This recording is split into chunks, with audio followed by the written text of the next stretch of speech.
Welcome to Energize and Revitalize with Dr. Amy. I'm Dr. Amy Cooper Smith, a doctorate prepared nurse practitioner, and this show is about empowering you to live a radiant, healthy, and balanced life. I'm very excited to introduce today's guest, Mollie Eastman, the creator of Sleep is a Skill, a company that optimizes sleep through a unique blend of technology, accountability, and behavioral change. She is also the host of the Sleep is a Skill podcast. So, welcome and thank you so much for being here today. Yes, thank you for having me. Thanks for your willingness to roll with doing my podcast outside, or just podcasting with you outside. It will likely bleed into some of the things that we discussed today. Absolutely. And for those of our listeners that are also watching on YouTube, they can see how beautiful your scenery is. Yeah, outside. It's so funny.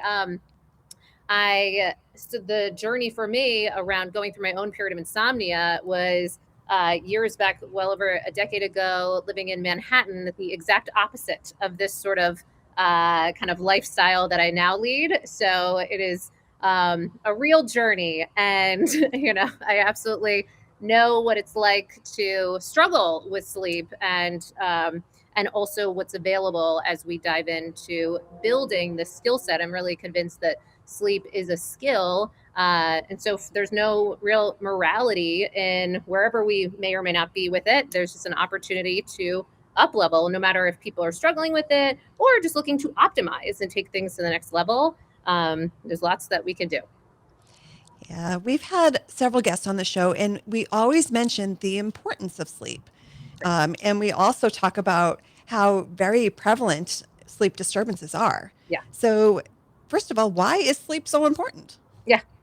I know. When we think about sleep, one of the things that's really fascinating is it is one of those rare areas of life that really bleeds into just about any area that may or may not be important to you. It's going to touch it for better or for worse, depending on how we're relating to it. So if you were to go to PubMed and put in sleep and cardiovascular health, Yep. aging. So when we talk about longevity, which is very buzzy at the moment, when we talk about fertility, when we talk about well-being, when we discuss mental health, there's not a single area in the DSM that doesn't have sleep as part of the diagnostic criteria. But then also sometimes kind of unexpected things. So even the ability to read faces, interpersonal communication, there's an error rate, safety. If we're talking about being on the road, driver error, there's so many things that really make a difference to our experience of the world around us that show up in our sleep results. Unfortunately, because so many of us are dealing with difficulty with our sleep, we're often seeing the deleterious effects. However, I like to also see and point to how much can be available as we start to really dive into this area to support all of those other aspects of health and well-being. Yeah, thankfully, there are some things we can do. Why do you think we're seeing so much disrupted sleep? Great question. So there's a great book that I love. It's relatively new called Mapping the Darkness. And it's written by an award-winning journalist who is, quote unquote, mapping the darkness of the history that we have thus far around the area of sleep as a study. And one of the things that he points to is that we didn't really see elements of insomnia. And insomnia is like kind of a fancy word for really difficulty falling asleep, staying asleep, early morning awakenings. We didn't see that to such a degree until the Industrial Revolution, when we all started to do what? We started to go indoors under electric lights, which could seem like a small thing, and yet that seemed to spearhead a lot of this, what I like to speak to around kind of circadian chaos that we're now beginning to see for our generalized health and well-being. And what that looks like is there's clocks in virtually every cell and organ in our body looking to stay on time and desperately wanting to stay on time, connected and really driven as with our core master conductor, which is in the suprachiasmatic nucleus, which is located really close to the eyes, which is important because it appears that the strongest synchronizer of these clocks through this SEN is light dark signal, the strongest and most impactful synchronizer. So when we know that, it can almost just give us a path to prioritize, and we can talk about additional things that will do this and help keep these clocks on time. But it can often make sense to begin with that biggie, which is our light dark. And just for clarity, what we also see is that in 2001, the EPA did a study and they found that the average American was spending well over around 93% of their days indoors. It would break down to inside or in automobiles. And so this disruption, this kind of disconnection from the elements, being outside in nature, not just for like a nice to have, but for a biological hardwiring, has really started to unravel some of these cues, starting with light dark.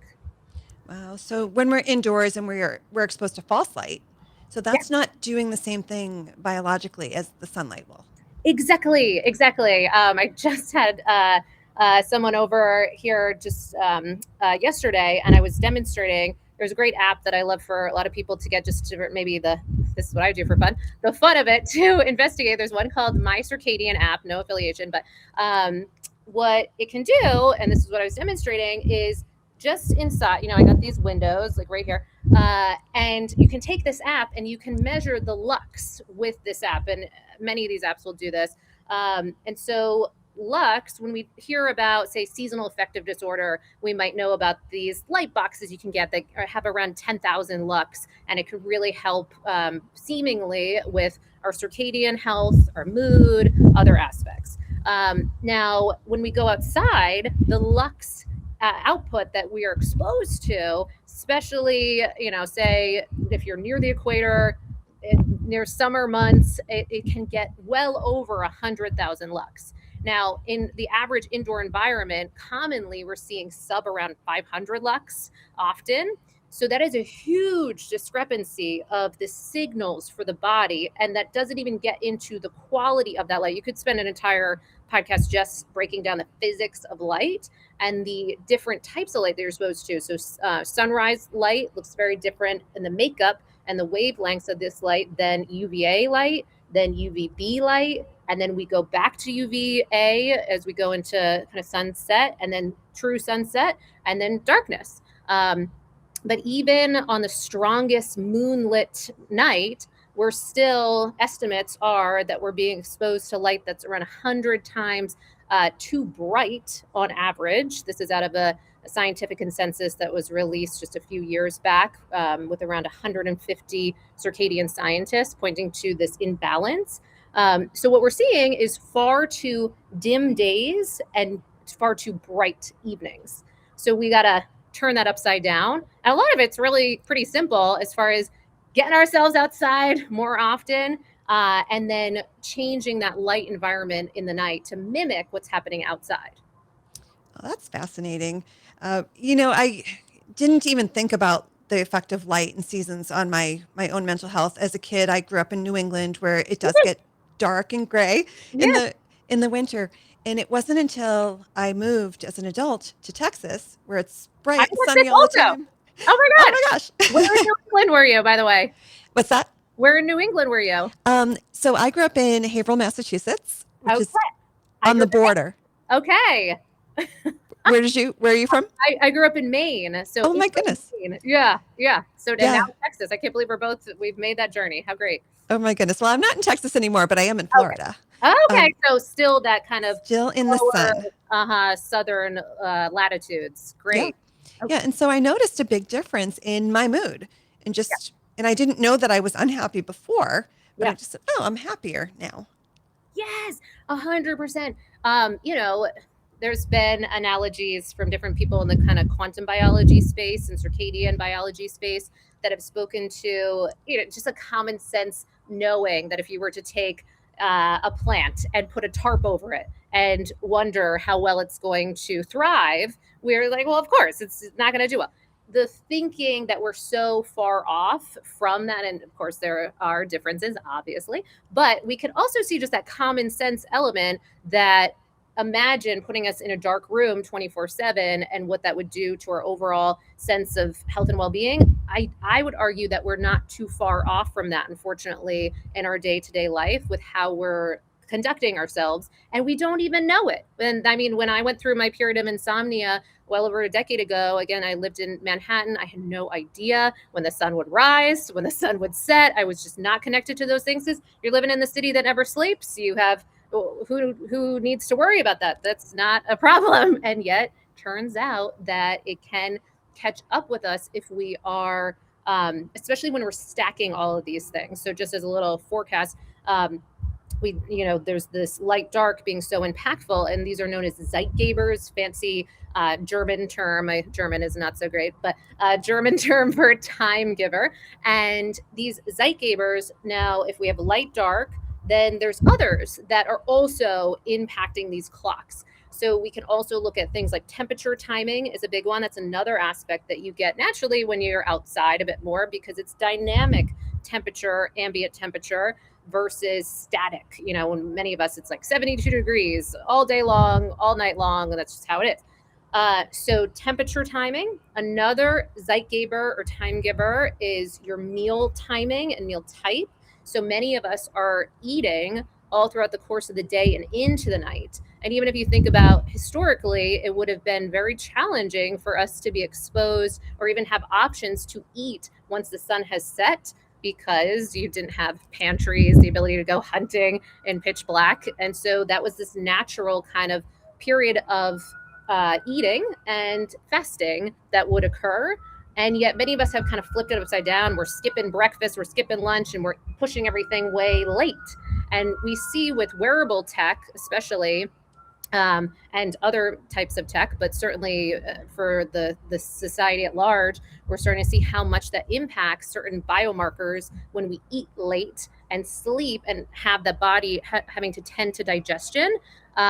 We had one of our most popular podcasts was with Dr. Sachin Panda out of the Salk Institute with decades of research, great book called Circadian Code, if anyone wants to look into this anymore. But he would point to when we eat later, when the pancreas is still turned on, so to speak, melatonin is struggling to be produced to that same degree. That strong melatonin pulse in the evening is hindered. And that's just one aspect of why that's disruptive. And beyond that, that sends this kind of false code that this is, or signal or communication that this must be time to be awake and expend this energy. So that's problematic. That also raises our body temperature, which is another counter cue. We're trying to lower body temperature at night.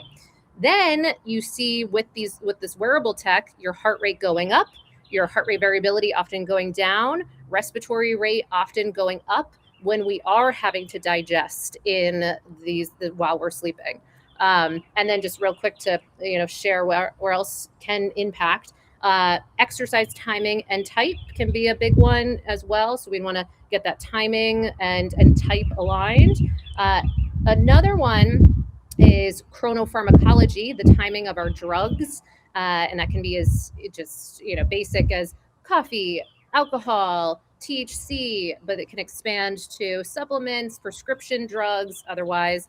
And then lastly, I put in a little thing that I like to call thought timing, and how our thoughts can also disrupt some of this conversation. And we have new research that is really fascinating that it appears that we have very different types of thoughts depending on the time of day. If anyone's interested in that, there's a great study called The Mind After Midnight, where we see that in the wee hours of the morning, the types of thoughts that we're having tend to be more kind of black and white, catastrophic in logic. Sadly, suicidality rates going up in the wee hours in the morning. So that timing of all of these is crucial. Oh, wow. There's so much to kind of digest here. But Yeah. when you mentioned exercise, Yeah. so what are you seeing with timing of exercise that's disruptive to the sleep? Sure. One study that I really like that's fairly recent, and it landed in Nature, and it was done through Whoop bands. If anyone's familiar with Whoop, so different types of sleep or tracking in general, but Oura Ring being a big one for sleep. Whoop is another one, and so Whoop does a great job at aiming to make sense of all this data that they're getting with all of their participants that are a part of their kind of research. So what we've seen is that the recent study showed 4 hours before bed as kind of a generalized goal for your last bits of more high intensity exercise. However, I'll tell you that in that same study, that was for most aspects of sleep.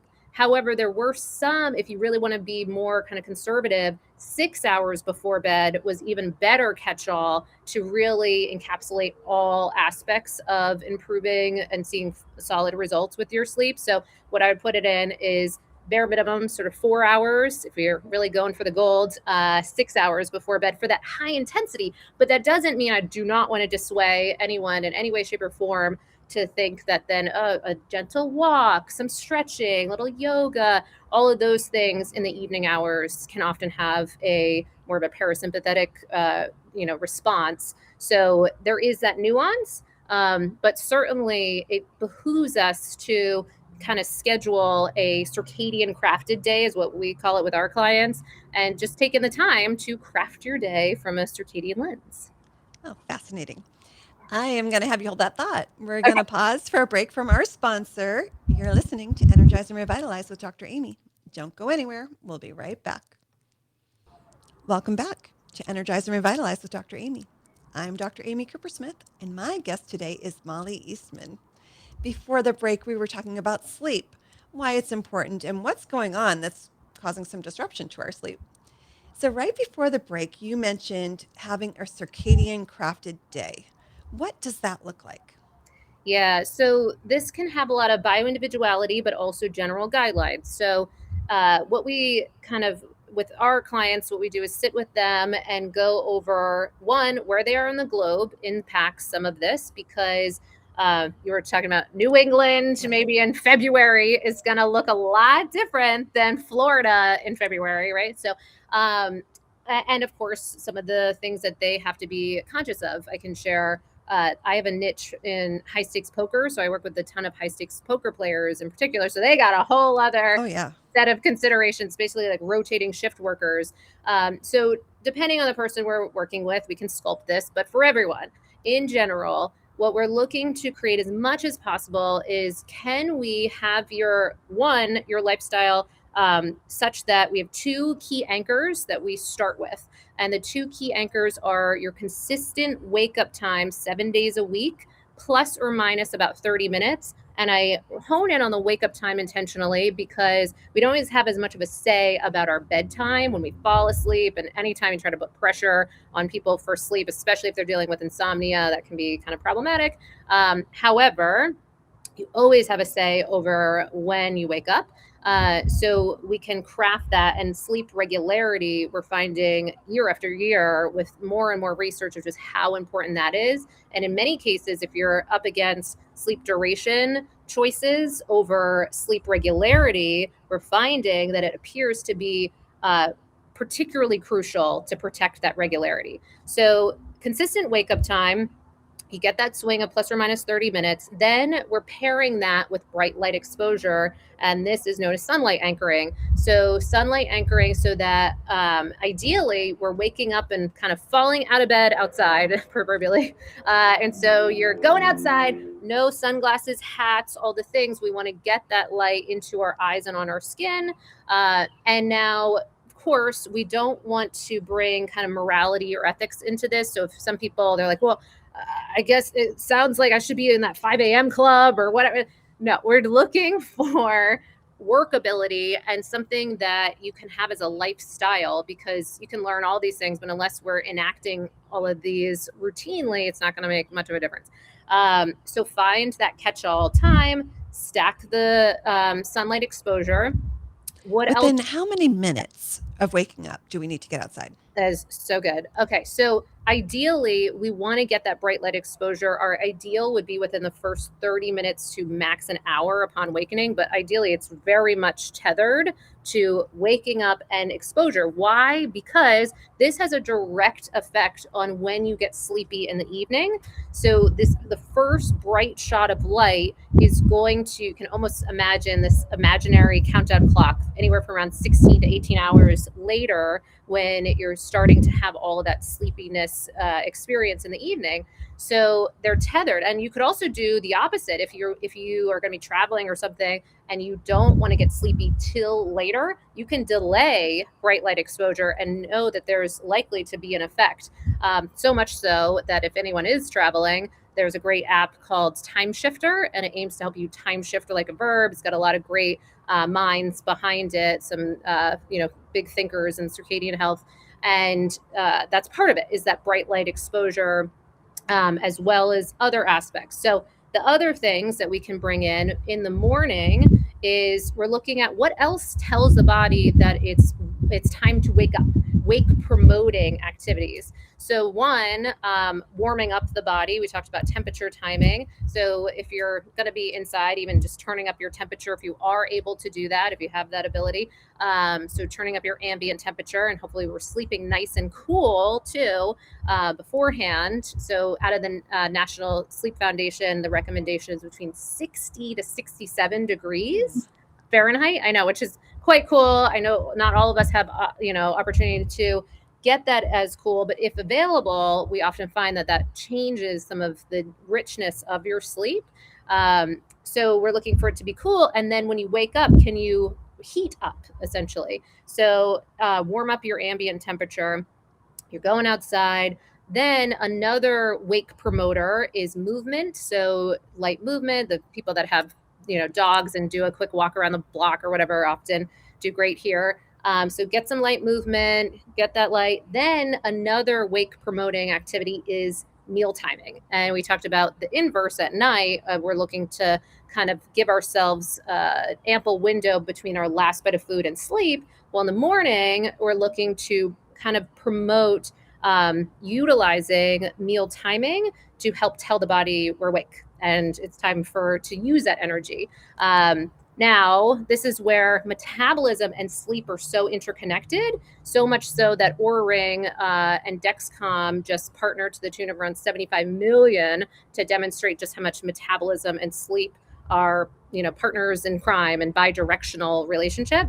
So blood sugar stabilizing options to begin your day can all be supportive. And then throughout the course of the day, we're dipping in and outside as much as we can to get that bright light exposure. If you're on a podcast like me, if you can put your podcast outside, then great.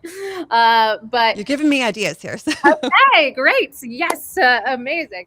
And then, bare minimum, even if, so funny, I do on my Calendly, I try to get as many old school phone calls as I possibly can so that, we're on the actual phone when we're, catching up with whoever. And so that we can all be outside and getting those steps in and in that movement, because those all help support building up sleep drive and sleep pressure throughout the course of the day and adenosine levels, so that by the time we do get to bed, that can really be supportive.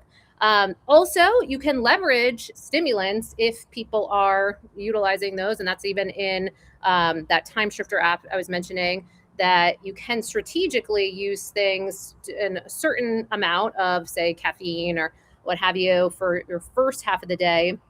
And then in the case of jet lag, you can use melatonin. We do have research of its support for shifting our circadian health when we are traveling.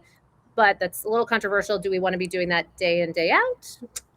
That's a longer topic. Yeah. So a recent study came out about melatonin, and I don't know if I completely believe it, but the one that linked melatonin use to heart disease. Yes. But I tend to think, is it the melatonin causing the heart disease or the lack of sleep that led to people taking the melatonin? Yeah. But what were your thoughts on that? That was super controversial. Yeah. Because my understanding of that was that it's broken down to really more of a poster, and then it got, like headlines and all the things, right? And a very small sample size. And there was a lot of pushback from the sleep community on that, because we often see that there's such the tendency for this kind of black and white, noise happening. So there was a lot of questions on the validity of that. So I appreciate you sharing that. Now, it's not to discount concerns on why are we seeing such a huge rise of people relying on something like melatonin, which is technically a hormone, and giving it not just to ourselves, but often we're seeing it for kids in really high rates. And it's not regulated in the United States in a way that akin to prescription medication. You do go to certain other countries and there are prescriptions that you can write for melatonin, but we don't do that here.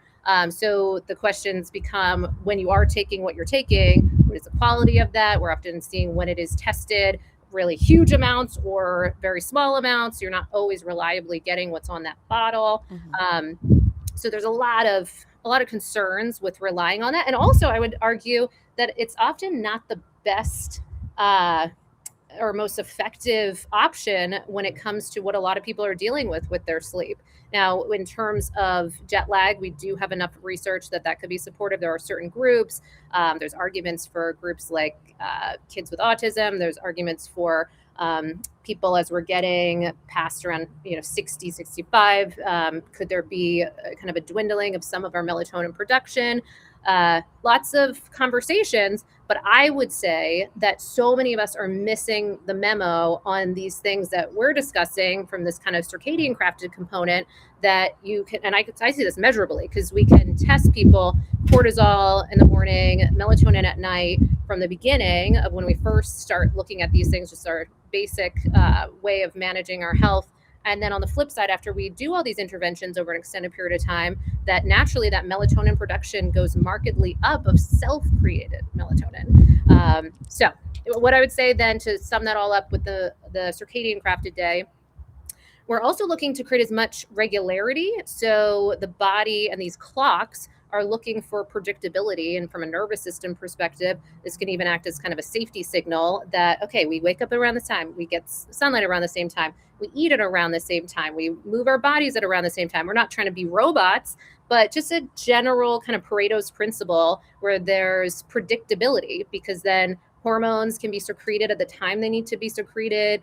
They can help with the functioning of not just sleep wake, because usually when we think of circadian health, we think of sleep wake, but it impacts so many other aspects of health. I've done many talks where I proselytize or speak to from a Nostradamus perspective that I really believe that we'll see a future where circadian health will be at the foundation of much of our interventions around health and well-being, because as such a spillover effect in many, many surprising areas.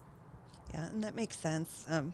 So we're almost out of time. There's so much to talk about here, but to help, if somebody out there is struggling with sleep, what is the first thing they should consider to work on their issue?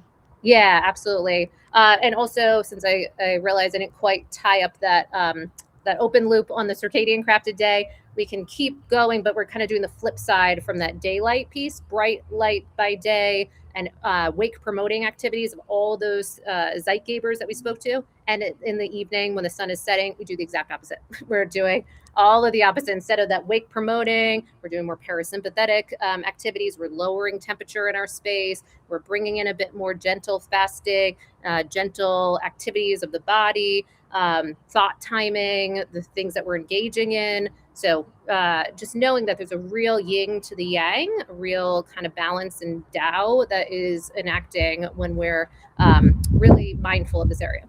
And then lastly, if people are struggling, one, I just want to say my heart goes out when we are struggling with sleep. I have been there, certainly from the insomnia perspective. But I'd also put in, that there are over 100 sleep-wake disorders, and many people don't know that they're dealing with some of these or aren't being matched up with kind of proper support.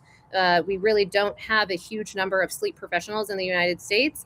And so it can often be hard to kind of get in front of the people that can support you depending on what you're dealing with. So I would say I'm a stand for a future where all of us are tested for sleep-wake disorders, at least using at-home test.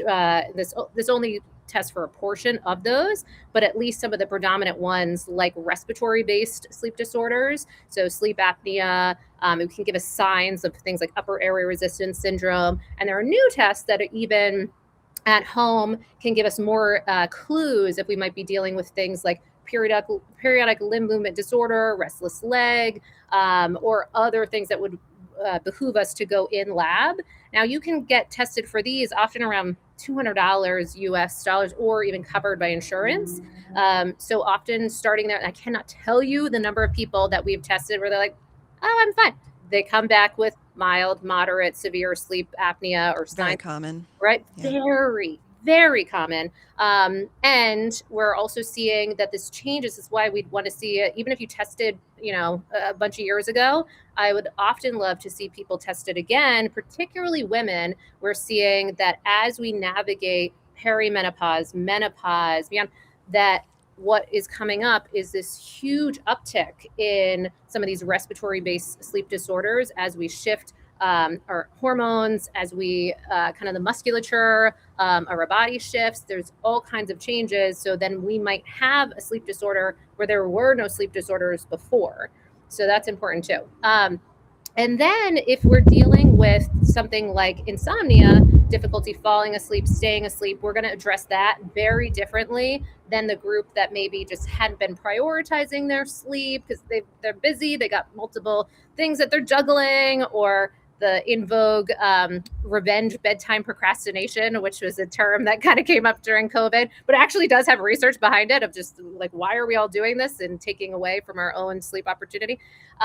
So all that to say that I have often seen benefit for the right person in tracking. So things like Oura Rings, Whoop, BioStrap, Apple Watch, etc., can often be supportive of starting to get more of a understanding of what's happening with our sleep, because it can be hard to even know when you're in an altered state of consciousness.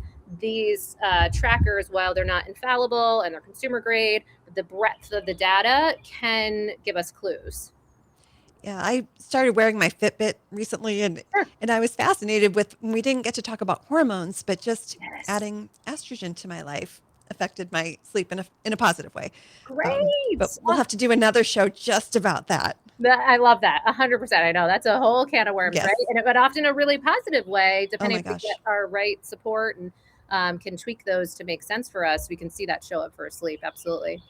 Yes. So how can our listeners learn more about you and connect with you? Sure. If they go to sleepisaskill.com, they can take a number of actions. So, one, we have a sleep assessment, so you can get information right away based around what you might be dealing with your sleep. We have a weekly sleep newsletter that's been going out every Monday for over 7 years. Never missed a Monday. Love to have people on there. And then we also have a podcast, so free information that you can get ongoingly with many different sleep experts or various experts in certain fields, circadian health and beyond. And then if people are still struggling, we do cohorts, we do sleep audits, so we can audit your wearable data, and or just we can ask a series of questions around your more analog logging of your data. And then lastly, we can do one-on-one packages. So those can make a big difference for especially if we want to get more in the weeds and do a lot more individualized testing. So that's where we often are bringing things like the sleep at home tests, lab work. We're looking at continuous glucose monitors, certainly the day-to-day sleep tracking and other means, so that we have really clear data to show real before and after of what's possible. Wonderful. Well, thank you so much for being here today. Well, thank you so much for having me. I so appreciate it. Thanks for rolling with me with the birds and the wind and the I whole love it. thing. And thanks to our listeners for tuning in to Energize and Revitalize with Dr. Amy. Are there insights you got from this show? Please send an email to radiantpodcast2025@gmail.com. I'll be back next Saturday at 7:30 with more expert insights and practical strategies to help you live a radiant life. Until then, here's to your best life.